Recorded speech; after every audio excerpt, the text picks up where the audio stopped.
Siku chache baada ya mwenyekiti wa Tume ya Rais ya kutathmini maboresho ya mfumo wa kodi nchini, Ombeni Sefue kuwasilisha mapendekezo ikiwemo matumizi ya kamera za uangalizi CCTV katika mawasiliano kati ya maafisa wa kodi na walipa kodi, ufafanuzi umetolewa na Mamlaka ya Mapato Tanzania.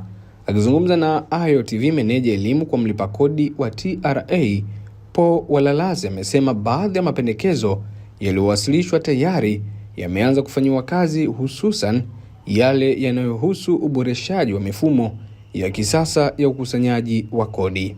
Mimi natumika Ndabana, hizi ni ripoti zaidi. Jina langu ni CPA Paul John Walalaze, ni meneja elimu kwa mlipa kodi Mamlaka ya Mapato Tanzania. TRA tumepewa jukumu kubwa la kuhakikisha kwamba tunasimamia sheria zote za kodi, na kodi hizi zinakusanywa kwa ajili ya maendeleo ya nchi yetu. Kumekuwa na maboresho mbalimbali ya kuhusu ukusanyaji wa kodi, na kipekee tumshukuru sana Mheshimiwa Rais na pamoja na Kamishina Mkuu Yusuf Juma Mwenda wamekuwa ni chachu ya mabadiliko na maboresho haya ya ukusanyaji wa kodi hapa Tanzania tunayoyaona. Hata jana tumeona mawasilisho ya maboresho, kamati ile ya maboresho ya kodi ambayo ikiongozwa na Balozi Sefue imewasilisha maoni mbalimbali almost karibia 284 yakigawanyika katika sehemu nyingi. Mengine ni ya kisera, mengine ya kiutendaji yanayohusu taasisi yetu. Lakini tumeshukuru sana zaidi sana kwa ajili ya pongezi ambao wametoa kwamba kila mwaka kuna ongezeko kubwa la makusanyo ya kodi. Hata Mheshimiwa Rais ametupongeza. Lakini sana hapa tunamshukuru mlipa kodi huyu ambaye amelipa kodi zake kwa hiari. Ukiangalia katika maoni mapendekezo yale ambayo yametolewa, mengi unakuta tayari tumeshaanza kuyafanyia kazi. Na yote haya ni kuenda na maelekezo ya Mheshimiwa Rais. Lesa ile la kusema mifumo isomane. Mifumo yetu ya kodi mwanzoni ilikuwa sio rafiki sana kwa huyu mlipa kodi.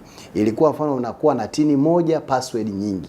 Ukitaka kuingia kwenye mfumo wa usajili, utaka namba utambulisho wa mlipa kodi yani tini, ni lazima uwe na password nyingine. Leseni ya udereva imeisha, uwe na password. Makadirio ya kodi, mawasilisho ya return, kila sehemu kulikuwa kuna ugumu wake. Baada ya uzinduzi wa ile tarehe 9, uzinduzi wa huu mfumo wa IDRAS umekuwa ni mojawapo na chachu na kiu ya kutibu haya matatizo mengine ambayo yalikuwepo huko awali. Kwa hiyo tunatoa tu rai kwa walipa kodi, tuendelee kutumia huu mfumo wa IDRAS ambao ni mfumo wa usimamizi wa kodi za ndani.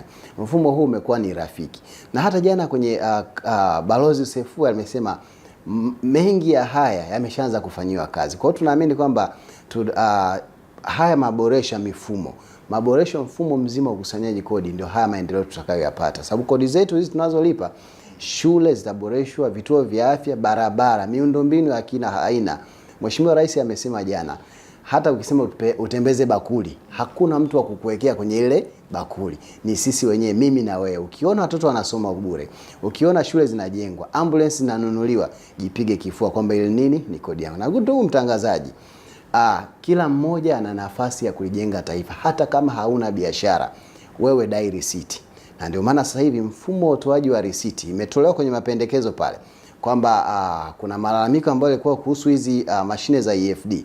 Lakini sasa hivi kwa kuintegrate na huu mfumo wa IDRAS, utoaji wa receipt utakuwa ni rahisi sana. Wewe una mfumo wako unaotumia, unganisha tu na IDRAS, receipt utatoa bila shida. Na zaidi sana Rais amegusia kuhusu upande wa forodha. Kulikuwa kuna shida kidogo mwanzoni, lakini sasa hivi baada ya kuja kuboresha mfumo wa tunaita wa TANSIS wa uondoshaji mizigo katika maeneo ya forodha, makusanyo ya kodi haya ndio yataongezeka. Ukiangalia mwaka huu tuna lengo la kukusanya almost karibia trilioni 36 na bajeti ya serikali ni trilioni 56. Ni zaidi ya 64-65 ya thamani ya bajeti. Kwa hizo tutazipata wapi? Ni haya maboresho yanayotokea kila siku. Na Bunge la Jamhuri ya Muungano wa Tanzania kila mwaka linafanya maboresho ya hizi sheria za kodi. TRA sisi kama mimi ambao natoka idara ya elimu kwa mlipa kodi na mawasiliano, tutahakikisha wananchi wanaelimishwa. Hata jana kwenye kamati kamati imetoa mapendekezo. Elimu hizi za kodi ziwe kuanzia shule ya msingi. Sisi kama idara ya elimu kwa mlipa kodi tutahakikisha tunasimama na Watanzania, kila Mtanzania ajue umuhimu wa kulipa kodi. Tuanzie kwa wale watoto wakiwa shule ya msingi hadi wakiwa watu wazima, mtu atajua umuhimu wa kulipa kodi. Sisi idara ya elimu kwa mlipa kodi tuna mazoezi mbalimbali ambayo tunayoendesha. Tuna zoezi ya elimu ya kodi mlango kwa mlango kuwafikia wafanyabiashara. Kumbuka kwamba tukialika zile semina sio wote wanaokuja, na ndio maana tukaamua kuwafuata katika maeneo ya biashara.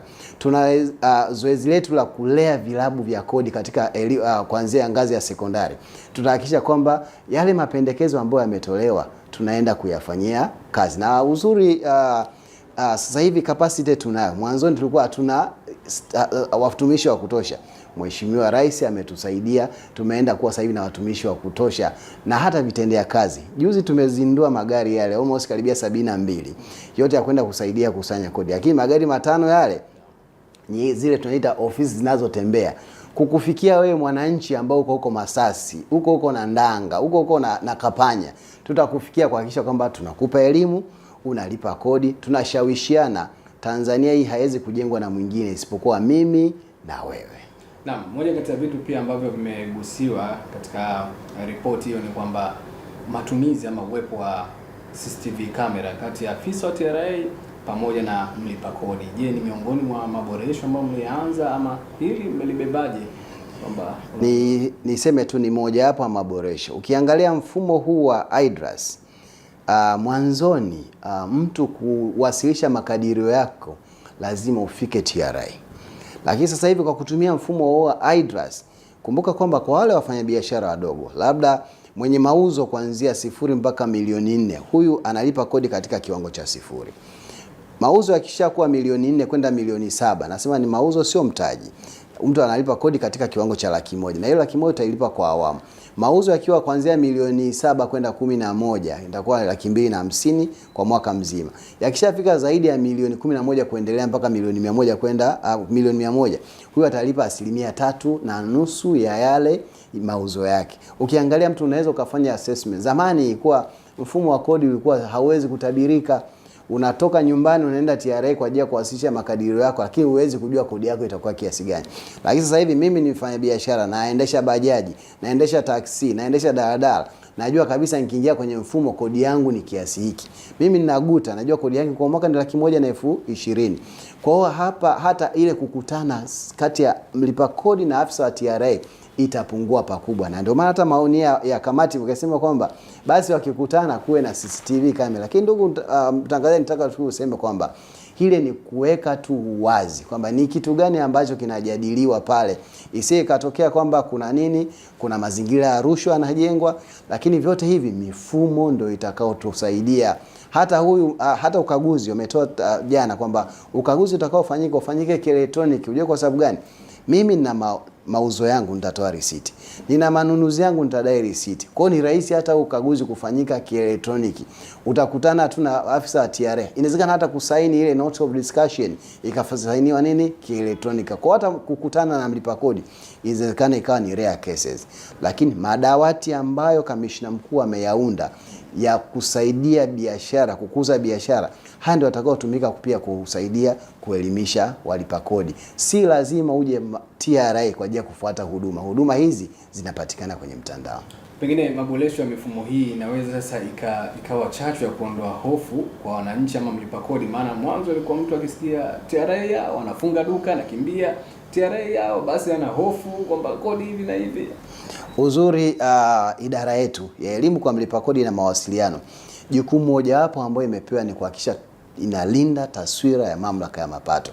Na taswira yenyewe ni nini? Na ndio maana kila sehemu kunapotokea mabadiliko yoyote, tuna kipindi tunakiita budgetary changes.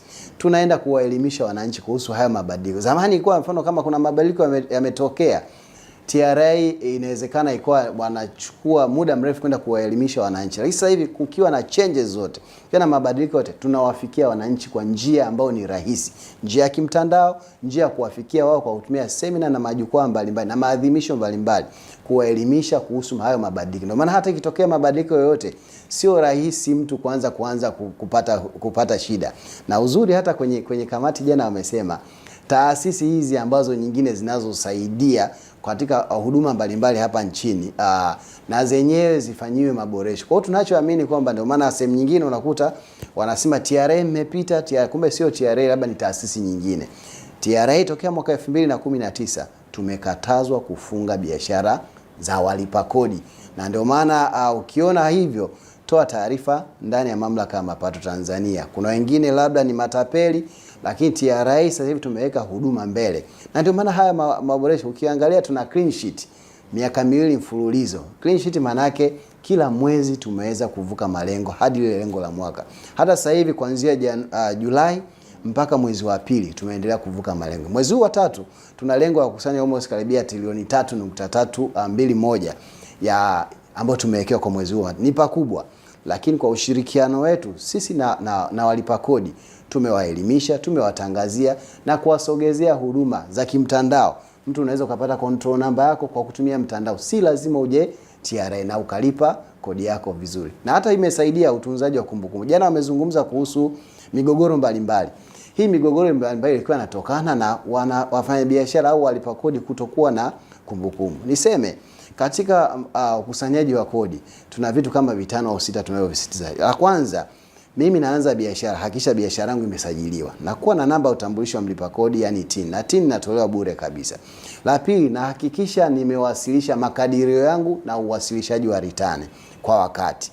Jambo la tatu, hakikisha nimelipa kodi kwa wakati. Labda nikishajua kwenye makadirio yangu kodi yangu labda ni 100,000, 25,000 kuilipa ambayo ni robo ya ile 100,000, mwisho ni tarehe 31 ya mwezi huu wa 3. Jambo la 4, hakikisha kwamba unatunza kumbukumbu zako. Sasa zamani utunzaji wa hizi kumbukumbu sawa ilikuwa kwenye madaftari, risiti zinapotea. Lakini sasa hivi kielektroniki watu utunzaji wa kumbukumbu umekuwa ni rahisi sana. Na wanasema kwamba mali bila daftari hupotea bila habari. Jambo la 5 ni matumizi sahihi ya hii mifumo ya kutolea risiti na kadhalika. Jambo la 6 ni mawasiliano na mahusiano na Mamlaka ya Mapato Tanzania. Mimi biashara yangu ilikuwa ni ndogo, imeongezeka sasa hivi, natakiwa nitoe taarifa. Biashara yangu ilikuwa ni kubwa, nilikuwa na magari 10 ya kutoa huduma, sasa hivi yamebaki 3, mengine yamechoka, mengine yanapata ajira. Toa taarifa, makadirio yabadilishwe. Nilikuwa na biashara matawi hapa Tanzania mikoa 3, lakini mikoa 2 biashara ile imekufa kutokana na sababu mbalimbali. Toa taarifa, usife na kamba shingoni. Tuwasiliane, na uzuri sasa hivi kuwasiliana sio lazima uandike barua TRA. Mifumo imerahisisha. Ingia ndani ya mfumo kwa kutumia mfumo wa iDRAS. Kuna communication module itakurahisishia kuwasiliana na Mamlaka ya Mapato Tanzania. Labda kwa faida ya watazamaji kwenye upande ule wa kutofunga biashara. Ndio. Hebu tuweke sawa.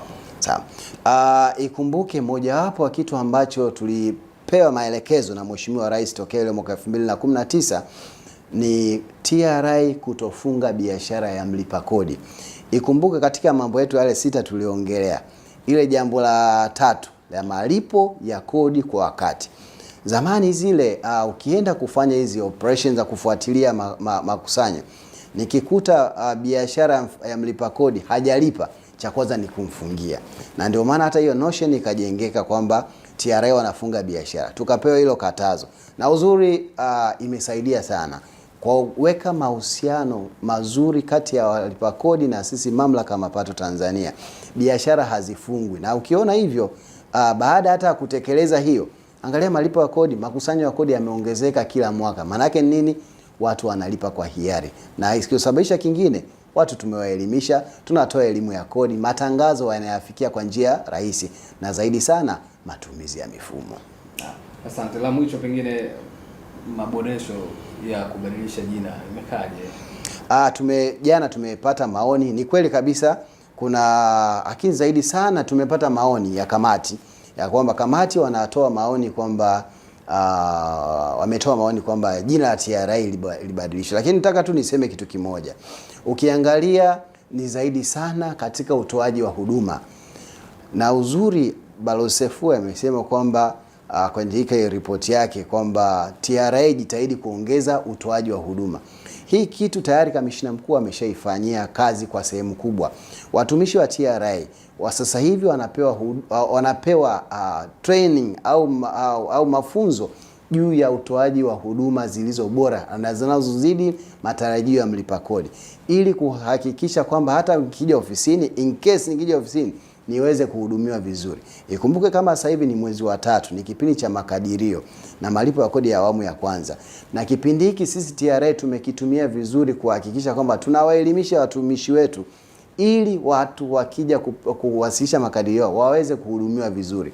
Issue ya jina ni mindset. Cha kwanza tumeanza na sisi TRA yenyewe kubadilisha fikra na mtazamo wetu kwa hawa walipa kodi, ya kwamba bila mlipa kodi kuwepo hata ya makusanyo hatutayapata.